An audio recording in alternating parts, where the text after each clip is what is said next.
మాలల చరిత్ర అంటే మల్లాస్ హిస్టరీ. మల్లల చరిత్ర కొద్దిగా సంక్షిప్తంగా చూద్దాం.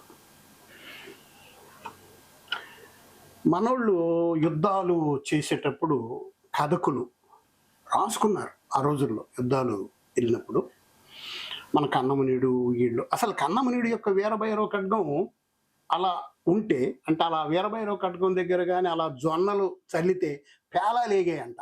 అంటే ఖడ్గం అంత పవర్ ఎప్పుడు బగబగ మండుతా ఉండిద్ది అని కథకులు చెప్పటం. ఈ కథకులు మన గురించి మనోళ్ళు యుద్ధానికి వెళ్ళినప్పుడు ఎలా ఉంటారో ఈ కథకులు మాటల్లో 2-3 మాటలతో స్టార్ట్ చేద్దాం. కోస్తే పడతాయే రామ కొవ్వులు దబ్బాలే, రామ నరికితే పడతాయే రామ నల్లని శరములే, రామ మేకలు రావి ఆకులు మేసిన విధముగా నాయన కన్నమునిడు యుద్ధభూమిలో వీర విహారం చేస్తూ ఉన్నాడు. మనోళ్ళు పోరు పడుతుంటే కొండలు కొండలు పోరు పడ్డ రీతి, ఏటికి ఎడ్ల బళ్ళు ఎదురెక్కిన రీతి, పొటేళ్లు పొటేళ్లు పోరుపడ్డ రీతి, మత్త గజాలు 2 మల్లాడిన రీతి. అంటే యుద్ధాన్ని వర్ణించేటప్పుడు, అంటే మల్లాసు ఎస్పెషల్లీ మాల కమ్యూనిటీ యుద్ధాలు చేసేటప్పుడు ఎంత గట్టిగా అంటే కోస్తే పడతాయే రామ కొవ్వులు దబ్బాలే, రామ నరికిత పడతాయే రామ నల్లని శరములే, రామ మేకలు రావి ఆకులు వేసిన విధముగా వీళ్ళు శత్రువుల తలలు తురుమాడుతున్నారు. నేను సంక్షిప్తంగా చెప్తా. మొట్టమొదటి కడప నుంచి వస్తా. కడప నుంచి శ్రీకాకుళం దాకా, ఇటు తెలంగాణ, ఇవన్నీ లైట్గా ఇప్పటిదాకా కొన్ని వీడియోలు చేశాను, లైట్గా కవర్ చేస్తాను. కడపలో మాల ఓబన్న, కోదండ రామాలయం, మాల ఓబన్న మండపం ఉంది రామాలయంలో. ఆయన రామాలయం నిర్మాణంలో కానీ, రామాలయానికి ఉన్న భూములు సేకరణలో కానీ, భూములు రాజుల దగ్గర నుంచి తీసుకొచ్చే క్రమంలో కానీ, ఆయన భజన పాటలు రాయటంలో కానీ, భజన బృందాలని తయారు చేయటంలో కానీ, ఆయన ఒరిజినల్ ప్లేసు కర్నూలు దగ్గర అహోబలం దగ్గర ఉన్న మాలకాటిపల్లి. ఆయన 120 సంవత్సరాలు బ్రతికాడు. ఆయన పాటలు చూడండి, ఆయన పాటలు ఎలా ఉంటాయి. ఆయన పాటలు చిన్నవాడు రామస్వామి పొద్దుండి లేసినాడు సద్ది అన్నం భోంచేసి తెల్లగుర్రం ఎక్కినాడు చిన్నవా. ఇవి అంటే నేను ఆ ఏరియాకి వెళ్ళి అక్కడన్నీ మాలకాటిపల్లి వాళ్ళ వారసులు ఉన్నారన్నమాట. ఇప్పుడు ఆ ఫోటోలు కూడా తీసుకొచ్చాను, వీడియోలు చూద్దరు. ఆ మాలకాటిపల్లి వారసులు వీళ్ళందరూ ఇవన్నీ అక్కడ శ్రీరాముడు సీతాదేవికి ఉంగరం గుర్తుగా ఆంజనేయుడితో పంపినప్పుడు, అక్కడ రావణ బ్రహ్మ ఉన్నప్పుడు ఆ ఉంగరం మీద ఉంగారమా ముద్దుటుంగారమా రంగైన రాముడి ఏడుంగారమా, ఆ ఉంగారమా ముద్దుటుంగారమా ముద్దుటుంగారమా ముద్దుటుంగారమా రంగైన రాముడి ఏడుంగారమా. అక్కడి నుంచి మనం శ్రీశైలం వస్తే శ్రీశైల దేవాలయం కర్నూలు, శ్రీశైల మల్లికార్జున స్వామి దేవాలయ ఉత్సవాలకు ముందు రోజు ఖచ్చితంగా ఒక మాలవానితో రాత్రిపూట కరెంటు తీసి ఆ దారం చుట్టిస్తున్నారు. ఇప్పుడైతే, ఇంతకుముందు అయితే ఆ గుడికి ఒక మాలవాని కుటుంబంతో ఒక చిన్న క్లాత్ కట్టించేవాళ్ళు. దానికి ఆనుకుని శ్రీశైలంలో దేవాలయానికి ఆనుకుని ప్రహరీ కోట పక్కనే, దీని మీద ఒక వీడియో కూడా చూడండి, పక్కనే ఆనుకుని మన మాలమాదిగల పేట ఉంది, మన దళిత పేట ఉంది. 120 ఇళ్ళు ఉన్నాయి, 60 ఇళ్ళు ఉన్నాయి. అక్కడ మనం అసలు దేవాలయానికి రానిస్తారా? దేవాలయం పక్కనే ఉంటారా? అంటే దేవాలయం మనదై ఉంటుంది. అక్కడ మొత్తం వచ్చి శ్రీశైలం దగ్గర నుంచి కిందకు వస్తే అక్కడ మాల మల్లేశ్వర స్వామి దేవాలయం. మాల మల్లేశ్వరుడు కోసం మన దసరా ఉత్సవాలప్పుడు మాల మల్లేశ్వరుడు కోసం ఒక యుద్ధమే జరిగింది. కర్రల యుద్ధం అంటారు దాన్ని. కర్రలతో కొట్టుకుంటూ ఉంటారు, కర్రలు తీసి కొట్టుకుంటూ ఉంటారు. మాల మల్లేశ్వరుడు తల్లి మాలమ్మ వాళ్ళు కలిసి, మామూలు వేద పండితులు కలిసి వివాహం జరిపిన తర్వాత మాల మల్లేశ్వరుడు స్వామి విగ్రహం కోసం కొట్టుకుంటుంటారు. దాన్ని సింహం గట్టు మీదకి తీసుకెళ్లేటప్పుడు అక్కడ కొట్టుకుంటూ ఉంటారు. అక్కడి నుంచి అంటే కడప నుంచి, ఆ ప్రాంతం నుంచి ఇటు వచ్చేస్తే అంటే అనంతపూరు ఈ ప్రాంతం వస్తే ఇక్కడ మన డ్యాన్సు మన ఏన్షియంట్ అంటే ఎక్కువ మాలపల్లెల నుంచి వచ్చిన డ్యాన్సులు ఉరుముల నృత్యం అంటారు. ఉరుముల డ్యాన్సు. అసలు డ్యాన్సు అనే పేరుతో భారతదేశంలో ఒక కులం ఉంది. దాన్ని కులాల గురించి మీకు వీడియో చేసేటప్పుడు చెప్తాను. నాట్ అంటారు దాన్ని. నాట్ అనే కులం ఉంది. ఒక 5 రాష్ట్రాల్లో నాట్ కులాన్ని రణ అని కూడా అంటారు, లేకపోతే తాండవం అంటారు. అంటే యుద్ధాలు చేసేటప్పుడు, యుద్ధానికి బయలుదేరేటప్పుడు డమరుకాలు కొడతారనమాట. పెద్ద పెద్ద డమరుకాలు బం బం బం సౌండ్తో కొడతా ఉంటారు. కొడుతుంటే అప్పుడు వీళ్ళకి ఒక విధమైన వైబ్రేషన్స్, ఒక విధమైన మత్తు, సారాలు ఇలాంటివి పోసి ఖడ్గాలు ఇచ్చి యుద్ధానికి పంపించేటప్పుడు వాళ్ళు అచ్చగా నృత్యం వేయటానికి అంటే తాండవం చేయడానికి కొంతమంది ఉండేవాళ్ళు. వాళ్ళ పేరుతో ఒక కులం ఉంది ఈరోజు, నాట్ అని. నాట్ అంటే నాట్యం. అది సౌత్ ఇండియాలో పెద్దగా లేదు, కానీ నార్త్ ఇండియాలో 5 రాష్ట్రాల్లో నాట్ అనే పేరుతో, రణ అనే పేరుతో ఉంది. ఇక్కడ అనంతపూర్లో కూడా అలాంటి యుద్ధానికి బయలుదేరేటప్పుడు ఈ ఉరుములు నృత్యం ఉందన్నమాట. ఉరుములు ఉరివినట్టుగా ఆ డమరుకాలు మోగిస్తూ కొడతా ఉంటారు. అనంతపూర్ నుంచి ఇంకా అక్కడి నుంచి మనం ఇటు మన చిత్తూరు వస్తే, అంటే చిత్తూరులో తిరుమల కొండ ఉంది, తిరుమంత్రం ఉంది. తిరుమంత్రం 3047 సూత్రాలు, అంటే 3047 శ్లోకాలు మంత్రాలు అనుకోండి. అది రాసిన అతను తిరుమాలడు. 16 అచ్చులు 35 హల్లుల్లో రాయగలిగింది. అది తెలుగు మంత్రమే అని చెప్పారు. అయితే తమిళంలో అది రాసిన ఆయన్ని తిరుమల్లారు స్వామి, తిరుమల్లారు సిద్ధ, తిరుమల్లారు యోగి, తిరుమల్లారు సిద్ధ యోగి అనే పేర్లతో ఉంది. దాని మీద సపరేట్గా ఒక వీడియో మీకు చేస్తా. ఏది తిరుమాలడు గురించి, అంటే మతాల గురించి చేసుకొచ్చేటప్పుడు చేస్తా. అక్కడ నుంచి ఆ చిత్తూరు నుంచి ఆ ప్రకాశం జిల్లా ఆ ప్రాంతాల్లో దేవుడి పేర్లే, అంటే మాలకొండ దేవుడు ఉంటుంది. అసలు మాలకొండ ఉంటుంది అక్కడ. మాలకొండ ఉంది, ప్రకాశం జిల్లాలో మాలకొండ ఉంది. ఆ కొద్దిగా కందుకూరు దాటి పైకి వెళ్తే మాలకొండయ్య అనే దేవుడు ఉన్నాడు. అక్కడి నుంచి మనం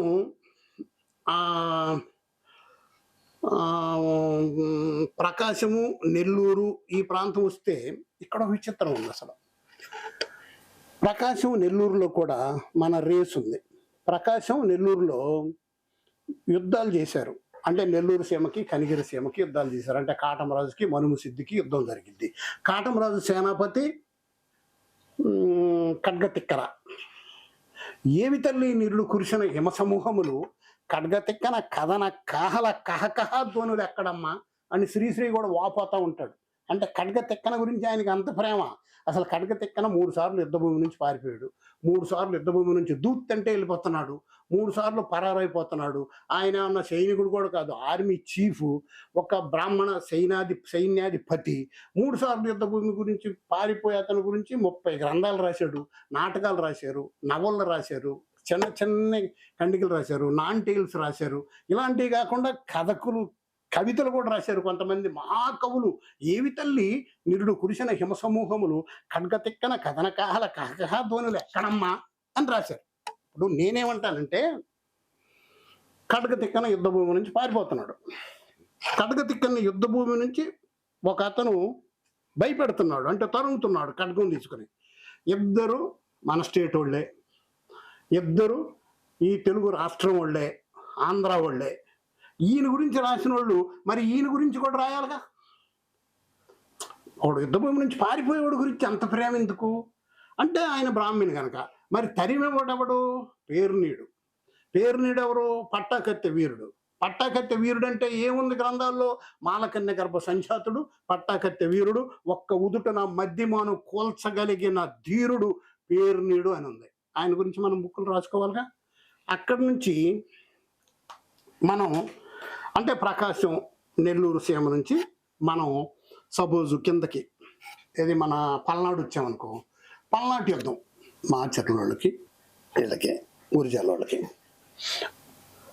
ఇద్దరు పల్నాడు గురిజాల మాచర్ల వాళ్ళకి యుద్ధం. గురిజాల రాజులు ఎవరు, మాచర్ల రాజులు ఎవరు, వీళ్ళకి యుద్ధం ఏమిటి అంటే, యువతల అనుగురాజు, యువతల పెదమాల దేవ తమ్ముడు చిన్నమాల దేవ తమ్ముడు బాలమాల దేవ. వీళ్ళకి ఈ అనుగురాజు తల్లి ఎవరు? మాలమాదేవి. ఈ మాలమాదేవి కొడుకు అనుగురాజు. వీళ్ళకి యుద్ధం జరిగినట్టు రాయాలి చరిత్రలో. అంటే రాజులు యుద్ధం చేయాలి. కానీ మన చరిత్రకారులు అందరూ ఏం రాస్తారు? మంత్రులకు యుద్ధం జరిగినట్టు రాసేస్తారు. బ్రహ్మనాయుడును బాలనాగం కొట్టుకున్నారంట. అందులో బాలచంద్రుడేమో మరీ అసలు పౌరుషంగా వెళ్ళాడంట. ఇది కదా. మళ్ళీ వాటి గురించి ఏదన్నా ఉంటే అక్కడికి మళ్ళీ శ్రీశ్రీ వస్తాడు. ఏవి తల్లి నీరుడు కురిసిన హిమ సమూహములు, బ్రహ్మనాయుడు బాలచంద్రుడు, ఇది కథనవహలం ఎక్కడమ్మా అదమ్మ ఇదమ్మ అని ఈయన వచ్చేస్తాడు ముందు గబక్కన. వీటి గురించే గ్రంథాలన్నీ, వీటి గురించేనా అసలు. అరే ఇక్కడ పల్నాటి యుద్ధం వస్తే ఈ పెదమాల దేవుడికి నలగాముడికి యుద్ధం బాగానే ఉంది. అసలు మాలకన్నమునుడు గుర్రం పేరేంటి? కారుమాల. అసలు వీళ్ళకి యుద్ధం జరగటానికి కోడి పోరు కారణం. కోడి పేర్లేంటి? చిట్టిమాల, మల్లమాల. మాలకన్నమునుడు నాన్న గుర్రం పేరేంటి? తెలిమాల. మాలకన్నమునుడు స్నేహితుడు రాసమాల ఉంటాడు, అలరాజు గుర్రం పేరేంటి? సవరాల గోడిగ. అలరాజు నివసించిన గ్రామం పేరేంటి? రాసమాల పాడు. ఇప్పుడు కూడా ఉంది. ఈమె మన నాయకురాలు నాగమ్మ నివసించిన గ్రామం ఏంటి? జట్టి గామాల పాడు.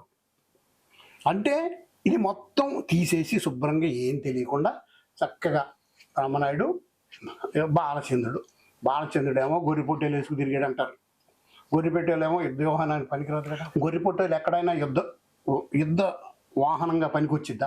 అసలు గొర్రెపొట్టేలు వేసుకుని యుద్ధ భూమిలోకి ఈ ప్రపంచంలో జరిగిన యుద్ధాల్లో ఎవరైనా వెళ్ళారా? గొర్రె ఎక్కడికి వెళ్ళిపోయి స్పీడ్గా మన కంట్రోల్ లేకుండా పోరుకి గుద్దిద్దే కానీ మన కంట్రోల్లో దానికి కళ్ళాలు గిల్లాలు ఏముండవు కదా. అన్నీ గుర్రాలు వాడారు. లొట్టిపెట్టలు అంటే ఒంటిలు గింట్లు ఇవన్నీ వాడారు. ఏనుగులు సరే గజబలం ఇవన్నీ ఉండి అని చదువుకున్నాం కానీ గొర్రె పొట్టేలు వాడతారు. అక్కడికి వెళ్తే గొర్రె గిట్టలు చూపిస్తారు. అసలు బాలచంద్రుడి గురించి దీవించి పంపవే దేవి మంచాల అని అసలు చాలా పౌరుషంగా మాట్లాడుతూ ఉంటాడు. బాలచంద్రుడి యుద్ధ భూమికి వెళ్ళి ప్రతిసారి వెళ్ళిపోయి ఒక తల తీసుకొచ్చి నాన్న చూపిస్తాడు. ఆదరి ఎవడు తల తెచ్చాడు? నరసింహుడు తల తెచ్చాడు. నరసింహుడు ఎవరు? ఆదరి సేనాపతి తల చిచి ఇది అసలు ఎందుకదని ఆయన పంపిస్తూ ఉంటాడు. ఇలాంటి అంశాలు అన్నీ కరెక్ట్గా రాయకుండా చరిత్రలో ఇది వీళ్ళదైతే వీళ్ళ రాయకుండా ఇక్కడ గోలైంది. ఇక్కడే ఇంకొక అంశం కూడా ఉంది. ఇక్కడ అమరావతి ఉంది పక్కన. అమరావతిలో ఒక మోస్ట్ ఇంటలెక్చువల్ పర్సన్ దశమల్ల ఉన్నాడు. దశమల్ల బుద్ధుడు అంటే అశోకుడి కంటే ముందే బుద్ధుడు అమరావతి వచ్చినప్పుడు, అమరావతి ఒక చిన్న గ్రామం. ఇప్పుడు అవన్నీ లేవు అక్కడ. అలాగా అంత ఇది లేదు, ప్రముఖంగా లేదు. వచ్చినప్పుడు అక్కడ దశమల్ల అతని శిష్యులు అతను కొంతమందిని తయారు చేసి వాళ్ళకి 10 ధారణలు బోధిస్తాడు. ఓం నమో తస్స భగవతో అర్హతో నమో తస్స నమో బుద్ధాయ ధర్మం శరణం గచ్చామి సంఘం శరణం గచ్చామి బుద్ధం శరణం గచ్చామి లాంటివి బోధిస్తాడు. ఈ దశమల్ల అనుచరులే తర్వాత పాళీ భాషలో ఉన్న త్రిపీఠకాలన్నింటినీ తర్వాత ప్రాకృత భాషలోకి ఎక్కడ మార్చబడిందంటే ఆంధ్రప్రదేశ్లో దట్టు అమరావతిలోనే మేజర్గా కొన్ని బౌద్ధ కాన్ఫరెన్సెస్, సంగీతాలు అంటారు, అవి నిర్వహించి అక్కడే వీటినన్నింటినీ ట్రాన్స్లేట్ చేయటం జరిగింది. అంత గొప్ప చరిత్ర వీళ్ళకుంది. అక్కడి నుంచి మనం గుంటూరు నుంచి ఈస్ట్ వెస్ట్ గోదావరి ఈ ప్రాంతానికి వస్తే అక్కడ మంగళగిరి. ఈ గుంటూరులోనే మంగళగిరి ఉంది. మంగళగిరిలో రామాలయం ఉంది. మంగళగిరిలో రామాలయం ఏమంటారు? ఆ రామాలయాన్ని మాల రామాలయం అంటారు, లేకపోతే హరిజన రామాలయం అంటారు. మాల రామాలయం ఎక్కడుంది? మాలపల్లిలో ఉంది. ఎన్ని ఇళ్ళు ఉన్నాయి అక్కడ? సుమారుగా 400-500 మాల ఇళ్ళు మధ్య రామాలయం కట్టుకున్నారు. మొట్టమొదట అసలు రాముడు అక్కడి నుంచే స్టార్ట్ అయ్యాడు. దీపారాధన అక్కడే జరిగేది. అక్కడి నుంచి ఈస్ట్ వెస్ట్ గోదావరి వస్తే, ఈస్ట్ గోదావరి వెస్ట్ గోదావరి ఇటు వస్తే అక్కడ పిఠాపురం మాలపేటలో పేర్లే చాలా ఇదే బాబు. అక్కడ మాలపేటలో అసలు రథాలపేట, ఇంకొక మాలపేట కత్తులగూడెం, ఇంకొక మాలపేట పెదమాలపేట. సరే ఇప్పుడు ఇందిరా కాలనీ అని, కొత్త మాలపేట అని, ఇందిరా మాలపేట అని ఇవన్నీ వచ్చింది. అంటే ఒక 7-8 మాలపేటలే ఉన్నాయి అక్కడ. అసలు అది పిఠాపురం మొత్తం పురోహితిక అమ్మవారు దేవాలయ నిర్మాణంలో వీళ్ళందరూ చాలా ప్రముఖ పాత్ర వచ్చారు. పిఠాపురం నుంచే ఒక అమ్మాయిని కొల్లేరు బద్దన్న సేనాని, మాల భేరుండ బద్దన్న సేనాని, కొల్లేరు కోట సేనాపతి అన్నమాట బద్దన్న సేనాని అని ఆయన చేసుకోవటం. బద్దన్న సేనాని నాన్నగారికి ఇయటం జరిగింది ఇక్కడ నుంచి. ఆమె ఇక్కడ పురోహితిక అమ్మవారి భక్తురాలు. ఇక్కడ దీని గురించి కూడా ఒక వీడియో చేస్తాను నేను. అయితే అక్కడ మొత్తం కొల్లేరు కోటలో ఒక జలదుర్గం ఉంటుంది, దాని మధ్య కొల్లేరు కోట ఉంటుంది. అది ఒక 6-7 వేల ఎకరాల భూములు అయితే అన్ని ఆక్రమించి ఇప్పుడు ఏదో ఒక 1000-2000 అంటే 1400-1600 ఎకరాల దాకా ఉంచారు, ఒక 2000 ఎకరాల దాకా మొత్తం అంతే. దానికి అది మాలబీరుండ బద్దన్న సేన అని ఆధ్వర్యంలో ఉండేది. అటు ఎక్కడో వేంగి దగ్గర నుంచి ఇటు దాకా. అక్కడ వేంగిలో ఉన్న సీతమ్మ చెరువు దగ్గర ఉన్న కోట పక్కనే కూడా మన దళిత వాళ్ళు ఉన్నాయి. అక్కడ సీతమ్మ చెరువు అక్కడ దగ్గరే సింహాల గేట్ ఉంది, అక్కడ పక్కన మనయే ఉన్నాయి. ప్రతి చోట మనమే ఉన్నాం. కోట గుమ్మం అంటే మనమే, కోట గేట్ అంటే మనమే, సింహాల గేట్ అంటే మనం. ఎందుకు? పెద్దాపురం తీసుకోండి, పెద్దాపురంలో కోట గుమ్మం మాలపల్లి అంటారు. కోట గుమ్మం మాలపల్లి, కోట గుమ్మం దళితవాడ. అంటే కోట గుమ్మం దగ్గర మనల్ని ఉండనిస్తారా అసలు? ఇప్పుడు కోట గుమ్మం దగ్గర మనల్ని ఉండనిస్తారా? ఉండేది కదా. అంటే కోట మందేనమాట. కాబట్టి అక్కడ మనం ఉన్నాం. ఇప్పుడు కూడా ఆ పేరు ఉంది. ఇప్పుడు కోట గుమ్మం ఉంది రాజమండ్రిలో, అక్కడ కూడా మనం ఉన్నాం. పక్కనే లక్ష్మీదేవం మిద్దులు ఉన్నాయి, సరే అది అక్కడ కూడా మనమే ఉన్నాం. కోట గుమ్మం దగ్గర కూడా మనమే ఉన్నాం. ఎందుకే ఇప్పుడు పెద్దపురం కోట మందే. సామర్ల కోట కాదు, సామాల కోట. అది సామాల కోట. చూడండి జాగ్రత్తగా, మీకు చూపిస్తున్నాను. ఇది చూడండి, సామాల కోట అని ఉంది. ఇప్పుడు రైల్వే వాళ్ళు సామాల కోట అని రాస్తాడు, అంటే మంచి మాల కోట అని అర్థం. అక్కడి నుంచి మనం అక్కడి నుంచి ఇంకా ముందుకి కదలకుండా ఇప్పుడు రథాలపేట, కత్తులగూడెం అన్నాం కదా. పిఠాపురంలో రథాలు అంటే యుద్ధానికి బయలుదేరి రథాలు వేసుకొని యుద్ధానికి వెళ్ళి మనోళ్ళు యుద్ధం చేసి అలిసిపోయి ఇచ్చే రథాలు ఆ పేటలో ఆపేవాళ్ళు. అక్కడే రథాలన్నిటి తర్వాత బాగు చేసేవాళ్ళు ఉండేవాళ్ళు. వీళ్ళు వాడిన ఆయుధాలన్నీ తీసేసి ఆయుధాలన్నీ దాపెట్టేవాళ్ళు.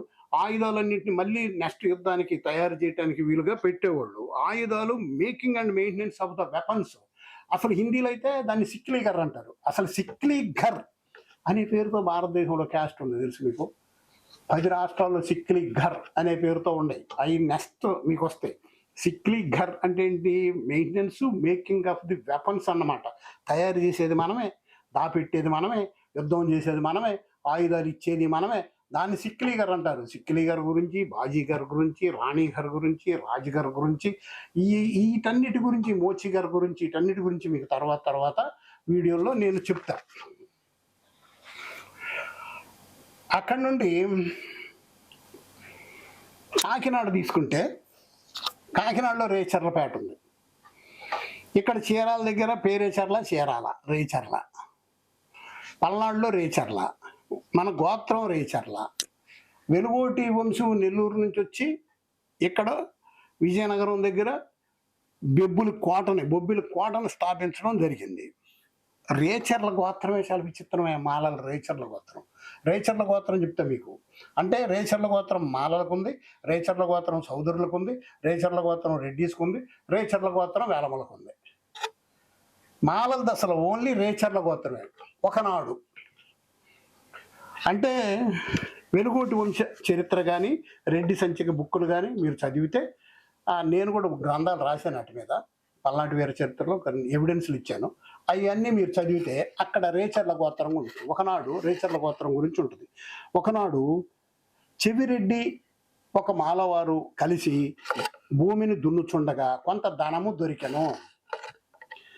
ధనము దొరికినప్పుడు చెవిరెడ్డి ఆ ధనము తీసుకుని మాలవాని అభిష్టము మేరకు, చూడండి చాలా విచిత్రం, మాలవాని అభిష్టం మేరకే అంటే మాలవాడి ఇష్ట ప్రకారం మాలవాడిని హతమార్చి, అంటే మాలవాడు ఇష్టపడుతున్నాడు నన్ను చంపని, మాలవాని అభిష్టము మేరకి మాలవాణిని హత్య చేసి ఆ మాలవాని గోత్రమును తీసుకొనెను. రేచర్ల గోత్రం అంటే గోత్రం కూడా తీసుకున్నారు, చంపేసి ధనం మూట తీసుకున్నారు. ఇది రేచర్ల గోత్రం కథ. అక్కడ నుంచి ఈస్ట్ వెస్ట్ నుంచి మన విజయనగరం, శ్రీకాకుళం ఆ ప్రాంతం వెళ్తే అక్కడ వెలుగోటి వంశం నుంచి, అంటే నెల్లూరులో వెలుగోటి వంశం, వీటి గురించి ప్రత్యేకంగా మీకు చేస్తాను. వెలుగోటి వంశం అంటే వెలుగోటి వంశం దగ్గర వెలుగోటి నుంచి వచ్చి అక్కడ బెబ్బులికోట ఒరిజినల్గా బెబ్బులికోట దాని పేరు. బెబ్బులికోట అక్కడ వెలుగోటి వంశం వాళ్ళు వచ్చి ఇక్కడ బెబ్బులికోటని స్థాపించడం జరిగింది. ఫ్రెంచ్ వాళ్ళు బెబ్బులికోటను ఆక్రమించాలని ఈ బొబ్బిలికోట మీదకి విజయనగరం వాళ్ళకి వీళ్ళకున్న ఈ తగాదలను ఆసరా తీసుకుని దాని మీదకి వస్తారు. బుసి దొర అంటారు, ఆయన ఆధ్వర్యంలో జరిగిద్ది. అంటే అప్పటికే బొబ్బిలోళ్ళు ఏం చేస్తారంటే అటుకుండా వీళ్ళ సైన్యాల బుసి దొర సైనికులు వెళ్తూ ఉంటే వాళ్ళని ఒక 30 మందిని చంపేస్తారు. అది కూడా ఉంటుంది వాళ్ళకి. దాన్ని ఆక్రమించాలంటే విజయనగరం వాళ్ళు అంటే మనోళ్ళే సహాయం చేస్తారు. అక్కడ ఒక రహస్యం ఉంది మీకు చెప్తా. అక్కడ కాండ్రేగులు జోగి పంతులు అని ఒక బ్రాహ్మణి ఉంటాడు. అతను ఏంటంటే దుబాసి, అంటే ట్రాన్స్లేట్ చేస్తూ ఉంటాడు భాషలో. అడితో మనకేం ఇబ్బంది లేదు. కానీ మన సంస్థానాలు అంటే స్థానిక సంస్థానాలు ఆక్రమించాలనుకో, ఫ్రెంచ్ వాళ్ళు కానీ, డచ్ వాళ్ళు కానీ, పోర్చుగీస్ వాళ్ళు కానీ, వీళ్ళు ఆక్రమించాలనుకో, ముఖ్యంగా ఫ్రెంచ్ వాళ్ళు ఆక్రమించాలిస్తే ఈయనతో మొట్టమొదటి ఫైర్ ఓపెన్ చేపించేవాళ్ళు. అంటే ఈయన మొట్టమొదటి తుపాకీ కాలిస్తే ఇక అక్కడ నుంచి సైన్యాలన్నీ కాలిస్తే ఇక వాళ్ళకి జయమే జయమంట. ఈంది అంటే మనోడు మన కాండ్రేగులు జోగి పంతులు ఈంది స్థానికంగా అయితే ఈయన మచిలీపట్నం. ఆయన కోటాను కోట్లు ఆ రోజుల్లో వాళ్ళకి మధ్య ఇవి చేసి మధ్యవర్తిత్వం చేసి కోటాను కోట్లు సంపాదించుకొని మరణించాడు. అది వేరే అంశం. అక్కడి నుంచి మనం బొబ్బిలికోట అయిపోయిన తర్వాత మనం ఓరుగల్లు విషయం వస్తే, అంటే వరంగల్ విషయం వస్తే, ఓరుగల్లు కోటని సుల్తాను జయించిన తర్వాత సుల్తాన్పూర్ అని డిక్లేర్ చేయాలి 1323లో. సుల్తాన్పూర్ అని డిక్లేర్ చేయడానికి వాడికి ధైర్యం చాలా. ఏం జరిగింది, అప్పటికి కొంత ఓరుగల్లుకు సంబంధించిన సైన్యాలు కొన్ని బయటే ఉన్నాయి, సేనాధిపతులు కొంతమంది బయటే ఉన్నారు, కొన్ని స్థానికంగా కొన్ని ఉన్నారు. అక్కడెక్కడో అద్దంకి అటు నుంచి మాలసింగం బేతాళ, రంపాల కేశవ, కన్నమ ధీర అంటే 3 సేనాపతులు. వీళ్ళు అసలు గద్దరికాడు ఒకడు, గనగ సింహం ఒకడు, బెబ్బులి పులి ఒకడు, కత్తుల బాకు ఒకడు, కరకత్తుల కోలాటం ఒకడు, ఇలా రాసుకున్నారు ఆయన వాళ్ళ గురించి. వాళ్ళు ఆఘమేఘాల మీద వస్తారు బొబ్బిలికోట ఇక్కడికి, మన వరంగల్కి వచ్చి ముస్లిం సేనలను ఎదుర్కొని 1323లో ఎదుర్కొని నిలబడితే 1323 దగ్గర నుంచి దాన్ని సుల్తాన్పూర్గా ప్రకటించడానికి, మన ఆంధ్ర నగరాన్ని సుల్తాన్పూర్గా ప్రకటించడానికి 1326లో ప్రకటించారు. అంటే మనోళ్ళు మాలసింగం బేతాళ అంటే మాల మాస్టర్లు అంటారు వీళ్ళని. దాని మీద మీకు మాలసింగం బేతాళ ఆల్రెడీ మీకు మాల మాస్టర్ల మీద ఒక వీడియో చేశాను, దాంట్లో వినండి. వాళ్ళు అక్కడ 3 సంవత్సరాలు ఆపగలిగారు. అంత కెపాసిటీ కలిగిన రేస్ ఇది ఈ జాతులై. ఇకపోతే ఇండియా వైడ్గా కొన్ని అంశాలు కూడా మనం చూద్దాం.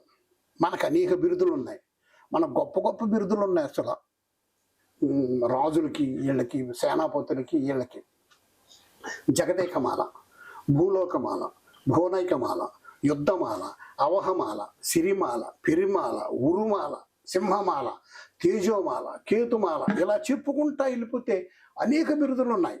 మనం అనేక ఖడ్గాలు యుద్ధ భూమిలో వాడినట్టున్నాయి. భైరవ ఖడ్గాలు, సూర్యభేతాళ ఖడ్గాలు. సూర్యభేతాళ ఖడ్గం అనే పేరు ఎవరికి ఉంది? అలరాజుకు ఉంది. అలరాచమాల ఖడ్గం పేరు సూర్యభేతాళ ఖడ్గం.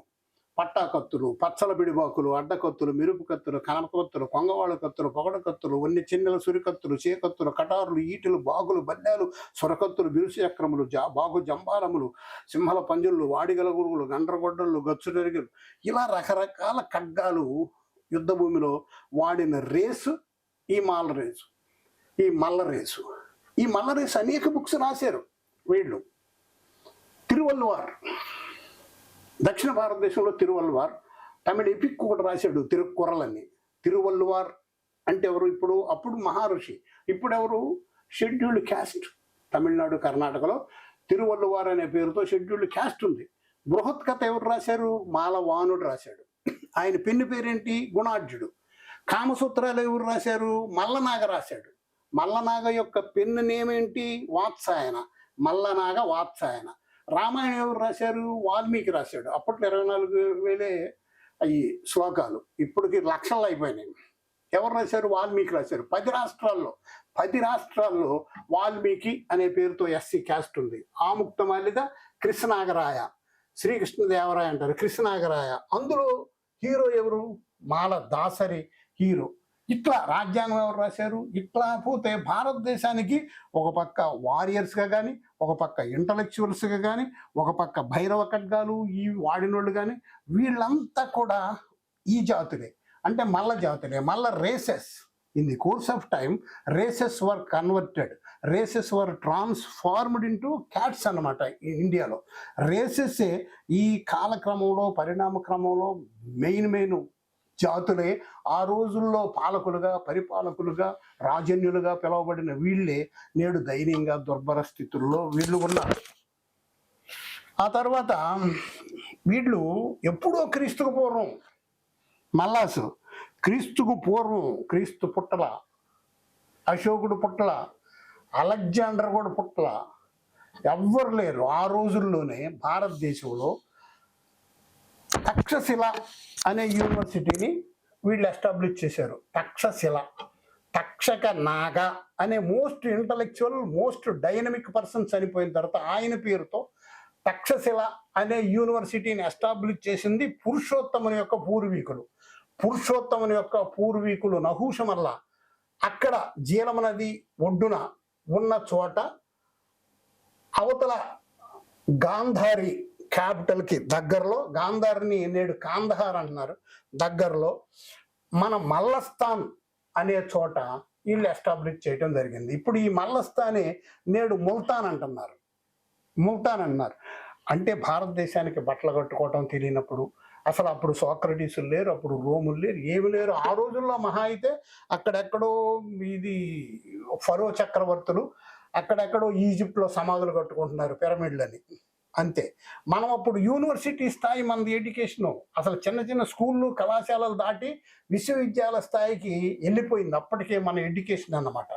మన ఎడ్యుకేషను, మన తక్షశిల, మన నలంద, మన ఇవన్నీ నాశనం చేసేసిన తర్వాత ఈ ఆర్యులు ఈ దేశం వచ్చిన తర్వాత వాళ్ళు గురుకులాలు పెట్టుకున్నారు. గురుకులం అంటే ఏం లేదయ్యా, గురువు ఒక్క కులమే. గురువు ఏ క్యాస్ట్ అయితే ఆ కులం వాళ్ళే ఉండాలి అక్కడ, లేకపోతే వాళ్ళు శపించబడతారు, వాళ్ళు శిక్షించబడతారు, వాళ్ళ నాలుకలు కొయ్యబడతాయి, శేషం చెవుల్లో కరిగించి పొయ్యబడతాయి. ఇవన్నీ గోలగోలగా అయిపోయింది భారతదేశం ఎడ్యుకేషన్ సిస్టమ్, అలా అయిపోయింది. తర్వాత బుద్ధుడు అంశం వస్తే, బుద్ధుడు వచ్చేసి మన ఆంధ్రప్రదేశ్ వచ్చాడు. ఆంధ్రప్రదేశ్లో అమరావతి వచ్చాడు. అమరావతి వచ్చి అక్కడ ఒక శిష్యుడు అతన్ని అప్రోచ్ అయ్యాడు, మహామేధావి దశమల్ల, మహావీరుడు దశమల్ల. ఈ దశమల్ల వర్గానికి ఈయన ధారణలు అంటే 10 ధారణలు అంటే 10 బౌద్ధ ఇవి ధారణలు అంటే మంత్రాలు లాంటి వాళ్ళకు బోధించి వాళ్ళని బుద్ధిస్టులుగా మార్చి తర్వాత బుద్ధుడు వెళ్ళిపోవటం జరిగింది. అలెగ్జాండర్ వచ్చాడు అనుకో భారతదేశం, బహుశా అలెగ్జాండర్ వస్తే ఈ దేశం అలెగ్జాండర్ దండయాత్ర చేశాడు. దండయాత్ర చేస్తే జీలం నది ఒడ్డుకు వచ్చాడు, అంటే రావి నది, రోహిణి నదికి వరదలు వచ్చినాయి. బాగా వరదలు వస్తే రోహిణి నది ఒడ్డున సైన్యాలను పెట్టుకుని ఉన్నాడు. సైన్యాలను పెట్టుకుని ఉంటే నైట్ రోహిణి నదికి తెప్పలు అరేంజ్ చేసి రోహిణి నది నుంచి వాళ్ళ సైన్యాన్ని దాటించి ఈ దరికి తెచ్చిన రోజు అంబి. అయితే ఆయన్ని ఎదుర్కొన్న రోజు పురుషోత్తమ చక్రవర్తి, మల్ల చక్రవర్తి పురుషోత్తముడు ఎదుర్కొన్నాడు. పురుషోత్తముడు, శిబి, క్షుద్రక అనే 3 తెగలు రోము సామ్రాజ్యాన్ని గడగడలా ఆడించినాయి మన దేశంలో.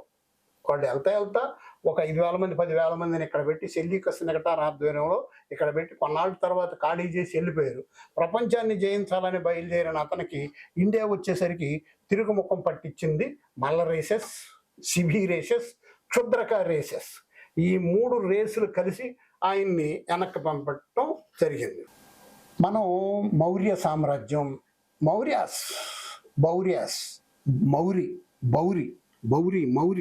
అనే పేర్లతో భారతదేశంలో 10 రాష్ట్రాల్లో కులం ఉంది. అది వేరే, తర్వాత చెప్తా కులాల సంగతి వచ్చినప్పుడు. మీరు మాత్రం సబ్స్క్రైబ్ చేయటం, లైక్ చేయటం మాత్రం ఎట్టి పరిస్థితుల్లో మర్చిపోవద్దు. అన్నీ నేను అప్లోడ్ చేయలేను. సో ఒకసారి సబ్స్క్రైబ్ కొడితే మీకు వచ్చేస్తూ ఉంటాయి వీడియోలన్నీ. అయితే మౌర్య సామ్రాజ్యం లాస్ట్ మౌర్యుడిని చంపేసిన తర్వాత వాళ్ళ సామంతులు, మెయిన్ సామంతులు మన శాతవాహనులు రాజ్యం స్థాపించి సగం భారతదేశాన్ని పరిపాలించారు వీళ్ళు శాతవాహనులు. పరిపాలించిన తర్వాత అక్కడ పుష్యమిత్ర శుంగుడు అనేవాడు బృహద్రథ మౌర్యుడిని చంపేసి అక్కడ శుంగరాజ్యం స్థాపించి పక్కనే నార్త్ ఇండియాలో శుంగరాజ్యం స్థాపించుకొని పరిపాలిస్తున్నప్పుడు శుంగరాజ్యాన్ని ఓడించి, శుంగరాజ్యాన్ని జయించి, శుంగరాజ్యాన్ని హతమార్చినోడు మల్ల శాతకర్ణి ఆ మాట రాయకుండా మనోళ్ళు ఒకటో శాతకర్ణి లేకపోతే మన పేరు వచ్చినప్పుడల్లా రెండో శాతకర్ణి ఒకటో శాతకర్ణి అని పెడతారు. అక్కడ జాగ్రత్తగా చూడండి. ఆయన్ని పూర్ణోత్సంగ అంటారు. సంపూర్ణంగా శృంగరాజ్యాన్ని తొక్కేసినోడని అర్థం అనమాట పూర్ణోత్సంగ. ఎందుకంటే ఆయన యొక్క కాయిన్స్ మీద కూడా ఉజ్జయినిని చిత్రీకరించుకోవడం జరిగింది. ఉజ్జయిని అంటే ఎవరిది? శుంగులది.